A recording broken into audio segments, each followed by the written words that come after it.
Hey, people. Thank you for joining us again. I have more fabulous guests for you. I know the greatest people. And today we are going to speak with another pair. They're two great people. So I bring one, but now, boom, two great people. You'll love this. Okay, I'm not going to pronounce your last name because I always mess it up, so I'll let you do it. But Kristina and Herb, they're wonderful people. They've been together, okay? Get this, they've been together as life partners for 34 years, and now they've raised them. Two boys. They have this wonderful family. Kristina was a teacher for a long time. They have founded the Vibrant Family Education. They have a podcast. It's called Bringing Education Home. They're just we're just going to have this great conversation about strengthening relationships and education and learning more and how joy and laughter really plays into all of that. So please, without further ado, let me welcome Kristina and Herb. Thank you, Malcolm. That was a great introduction, and we love being here with you. Thank you so much. Thank you, Malcolm. That was a lot of fun. All right. So, first of all, would you tell, I know a lot about you because we've done a lot together in the past, but would you go ahead and give our listeners just a brief overview of what Vibrant Family Education is all about? Vibrant Family Education is all about education and family development. So it's bringing the two together to make sure that we're raising happy, healthy, and successful kids. And that is all the different ways that we educate. It might be homeschooling. It might be public schooling. It might be private schooling. But no matter how you're educating your child, really making sure that the parent is the empowered one. They are taking charge of that education. They're making sure it's successful for the student, as making sure that the child is also getting what they need through their education years. Very good. What was the motivation that sparked you to want to go out on your own and create this wonderful company? I'm going to go for this one. Okay. So when I met Kristina in college, she wanted to be a teacher, and me, I was going into business. So I watched her be excited for teaching throughout the years, and I watched that excitement turn into something that wasn't exciting. I watched her be excited to be a teacher, to go to school every year, to starting to educate herself in the corporate world because she was going to leave education because of how hard it was to reach the children and what the administration was doing to stop good teachers from actually teaching. So she was trying to leave the education system. And I was presented with an opportunity in a really interesting manner. And we came up with this idea of leaving the school system and helping other parents navigate it so they don't have as much a hard time. Because even Kristina as a teacher, she wanted to help the parents, but they didn't know how to ask the right questions, and so she couldn't. And her principal was saying, you can't talk to the parents unless they ask the right questions. And so it just became really weird. So now she helps parents either ask the right questions, or if they've been fed up, we help them take their children out of school and learn a much better way of teaching your children how to learn and get along in the world. Wonderful. Now let's take a step back, if you will. And I would like you, I want our listeners, not just myself, but we want to hear your story. So how did you, so you told us a lot about Kristina and, her wanting to be a teacher and everything, but What about you? Do you want to tell my story? Because I told yours. I can tell your story now. See, well, let's switch it around. Yeah. So Herb was found in college with me, and he was going into business management. There we go. But he has always had the entrepreneurial spirit. So as he went into business and was working on entrepreneurship, things like that, unfortunately, he had something called a traumatic brain injury. And that devastated us as a family in our business, his business that he was building at that point in time. We lost our employees. And as he was rebuilding, he was reaching back out and starting to do different things with businesses and things like that. He found himself at a business meeting in the middle of Montana, which was kind of a weird place to be. But at that business meeting, it was his turn to really think about what do we want to do moving forward. And he was presented with the opportunity to talk about what we had always dreamed of as an education system. What would it look like if we could have our own school, or would it look like if we could really help families with this education? And so when he presented that to the group there, they're like, oh, wow, that's exactly what this world needed. And he called me up and he said, Kristina, are you ready to walk away from the public school? I'm like, yeah, actually I am. And so we jumped in together to make this thing called Vibrant Family Education, where we're helping parents educate. And then, of course, our podcast, Bringing Education Home, that really is a resource for parents to make sure that they have all the different things that they need to help their family be happy, healthy, and successful. Yeah. So could you share with us how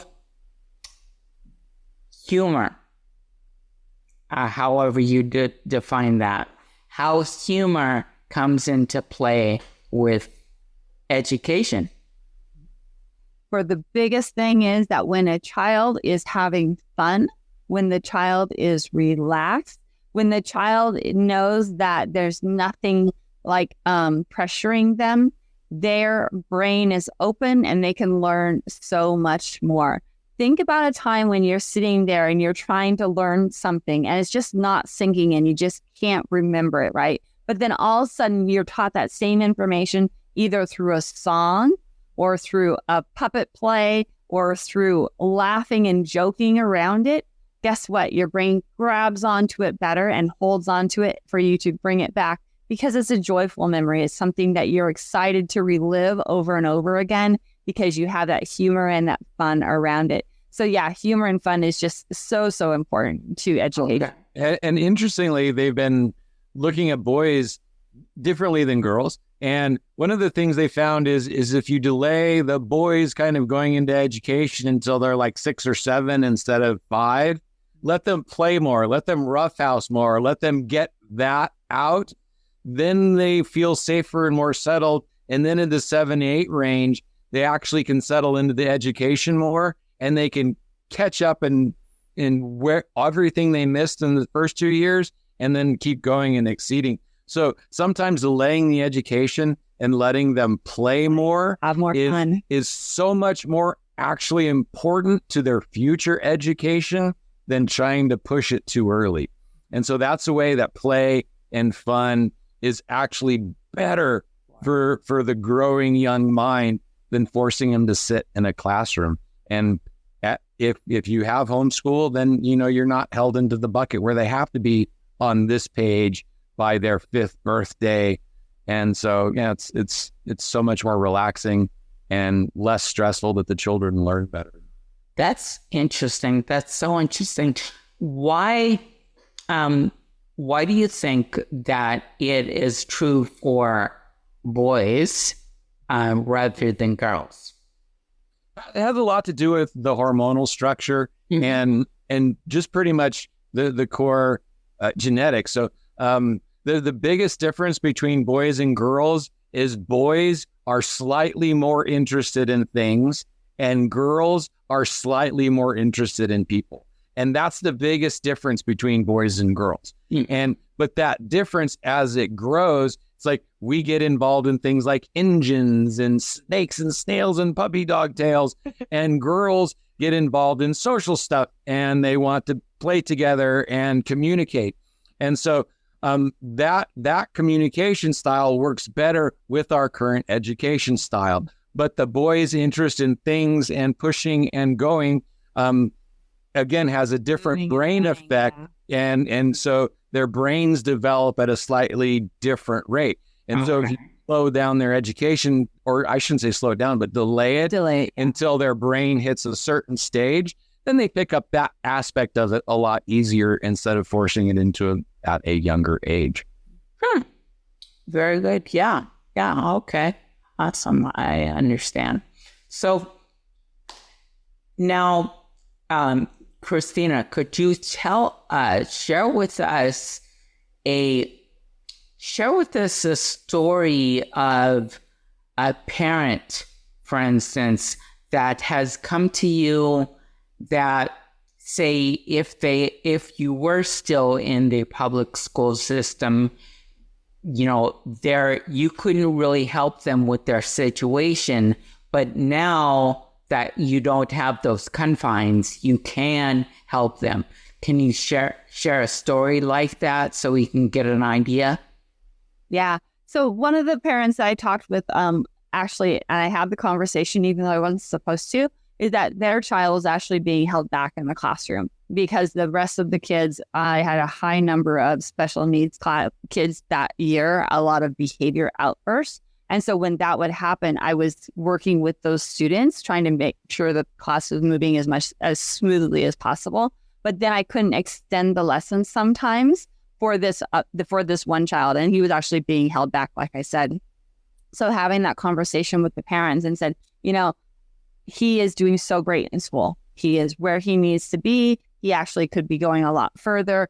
Would you consider giving him a different placement so that he can learn and grow and move forward towards his full potential? And that was a really tough conversation, but one that they really, really appreciated.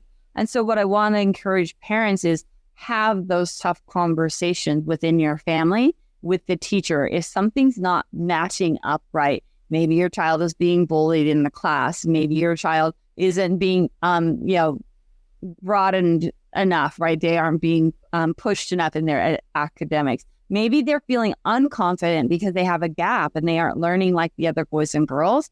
Have those tough conversations and be that empowered parent to make changes and do what's best for you, your child, and their learning situation so that they can feel at ease, so they can have that happiness in their life, so they can feel like they are productive and vibrant and ready to face the world in lots and lots of different situations.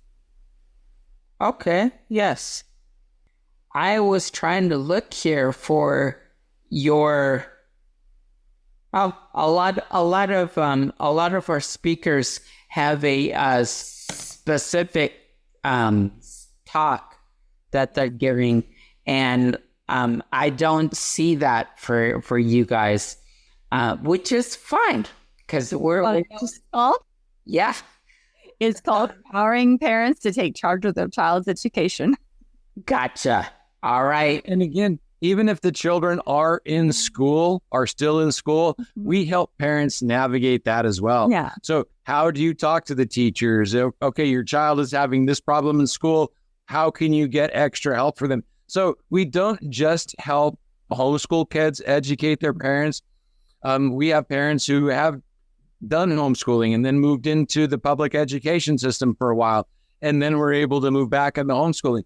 So it's not just about one way of schooling or another. We're about education and the family. It's like, is your child getting the best education possible to make themselves happy and successful? If that can happen in the public school system, we will absolutely support you with that. There are still some good schools out there. If you need to bring your children home, we will help you figure that out and work out scheduling and ways to make it absolutely easiest for you. Not we're going to make you do it like everybody else does. We're going to figure out the dynamics of your family and help you move education into just routine, into a sweet spot so it fits into your life instead of being this thing that's over there separate from it. Mm-hmm. Wonderful bridge to what I was going to ask next. So, Kristina, do you find yourself speaking with the teachers as well as the parents, or just pretty much the family? Yeah, I mostly speak with families. Okay. All right. The teachers are set up to, and I was guilty of this. I want to, just put it out there. As a teacher, many don't understand what homeschooling is or what it truly could be. And I was one of those for many, many years. Whenever I would see a new student come in and it said homeschool in their past curriculum or their past education, I was like, oh boy, this is going to be a challenge because of this or that or whatever, right? So I was one of those until I started learning and exploring, right? When Vibrant Family Education came along, when we developed this schooling and this education program for parents, it really opened my eyes and broadened my scope to think that, oh, wait a second. It's not that they come in with deficits. It's that actually they've come in with a different learning style and a different way of experiencing education. So it was helping them adopt into the classroom if that's where they needed to be. So yeah, I don't unfortunately talk with a lot of teachers because a lot of teachers are still kind of that mindset. If there's teachers out there who are open and willing to explore what this can be and what this can be, then, I'm there for them to help them understand all of this. But mostly it's the families and the children that I want to speak to and speak for. Do you have conversations with the parents? So in that situation where homeschool has been the past, experience, and then the child is now going into the regular public school, do you have conversations with the parents to, this may be helpful for you to talk with the teachers to sort of get on the same page? If we're working with motivated parents who are actually trying, there are some parents who pull their kids out of school and don't do anything. But if you're working with a parent who is actually trying, then we've had parents who send their kids back to school, and the reports they get back are the kids are doing amazingly well. The teachers love the way that the children present themselves in the class, the way they ask questions, the way they pull more learning. So instead of sitting quietly like most of the other children do, they're praised for being more active and enthusiastic and their learning styles in classroom. So for right now, for children who have been homeschooled, the reports that we're getting back, if they go back in the public education, is that they do a lot better in public education. They understand how to learn and they're not having to be pushed. So that, this is what I have to learn, and they do it. And so, yeah, they actually get a lot more praise right now if they go back into public education than they did in the past. They're successful. Okay. Now, it's actually pretty cool. It's like, yes. That is. Yeah, that is cool. That is cool to see that difference. I have never been a teacher myself, but I could really imagine. I work with kids. I'm a career counselor with teens. So I can at least empathize with what you're saying and how that would be excellent. And there's been a couple of kids that we know that like, I want to go back to school. And then they go back to school, and then a year or two later, it's like, I don't want to be here anymore. I'm ready to be homeschooled I'm ready to be homeschooled again, because it's like, so yeah, there's all sorts, and there are also social butterflies and people who do really well in the school system and need a lot of people around them.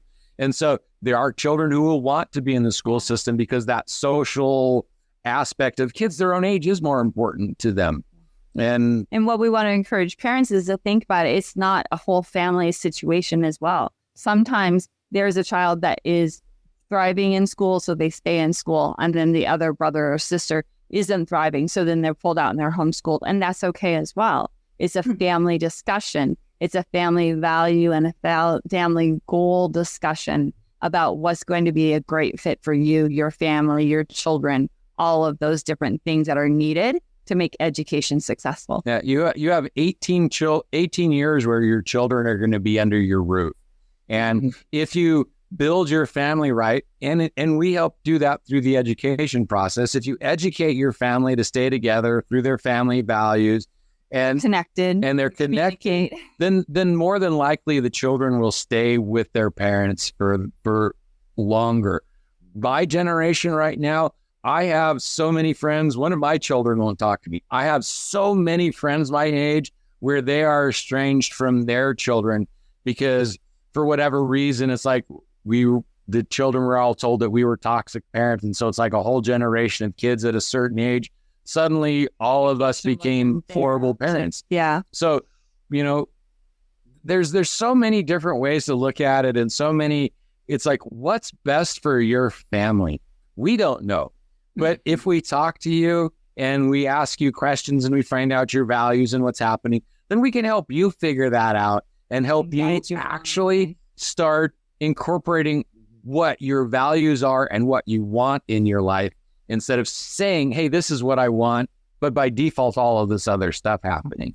So right. Having an outside view can help you, like, hey, take a right here, maybe take a left here and get you closer to the path that you want to be on. Right. See, again, we're having such a wonderful conversation. I'd love to, bridge back to some other topics that we brought up earlier, but alas, no time. So, hey, I love this. It's wonderful. You know what that means? We'll have to have you back. That's what it means. That's the invitation and we'll be there. That's yeah. Okay. All right. Great. Hey, any last words before we leave? Just that remember that you are the parent of this child and you have wonderful instincts about your child and their education. So follow those instincts. Do what you need to do to make sure your child has a great career in their education and that they're ready to go into life. And your jobs will come and go, your friends will come and go, but that will be your child for the rest of your life. And you want them there. So make them a priority now so that you will be a priority for them. Yeah, definitely. Okay, Christina Herb, please correct me by one, pronounce your last name for us, and two, let us know how we can get in touch with you. Awesome. Thank you so very much. So we are Christina and Herb Heyavert. And it looks funny, but it's easy to say, Heagh-Avritt. And you can contact us through vibrantfamilyeducation.com. Right there is our booking link. And best of all is our free gift to you called Education at Home in 10 Simple Steps. And it's a guide that helps you look at this whole idea of a great education and possibly even going into homeschooling, some things to get you started. Yeah, so look at homeschooling. What it would take is like, can I do this? And so instead of just like, oh, I don't know and not doing anything, it's like, this is what it's going to take and have I got it? So it just really helps people clarify and make a decision. Wonderful. Well, thank you so much, Christina Herb. Always love talking to you. Again, you're going to have to come back because we have plenty more to talk about. But for now, that's it. Hey, thanks everybody for tuning in. This has been the Lighten Up Project. See you next time. Stressed out, stuck, or leading on autopilot? It's not a motivational problem. It's a connection problem.